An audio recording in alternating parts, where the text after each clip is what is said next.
isang pusang Pinoy o Puspin na ang nanalong Best in Show sa kauna-unahang National Cat Show na ginanap sa isang mall sa Davao City. Ang naturang kompetisyon, dinaluhan ng mga certified cat lovers, bit-bit ang mga alagang pusa na iba't iba ang breed.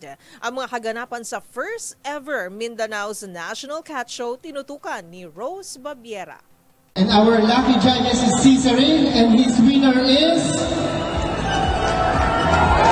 number 34. Congratulations!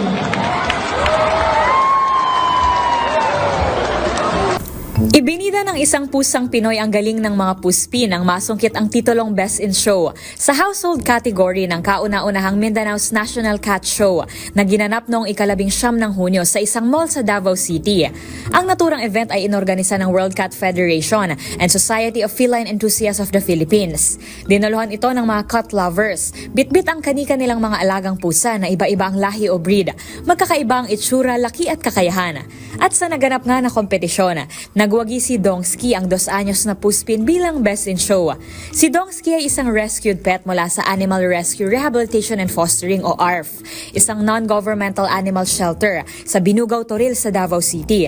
Sa video na pinost ni Marites Batacan, founder ng ARF, binanggit pa nito na medyo na-stress ang pusa dahil hindi ito sanay sa ingay at tugtog sa mall. Pero gayunpaman, marami ang nakyutan kay Dongsky dahilan para sa huli, siya ang makakuha ng titulo. Para sa DZRH TV, ito si Rose Babiera. Una sa Pilipinas, una sa Pilipino.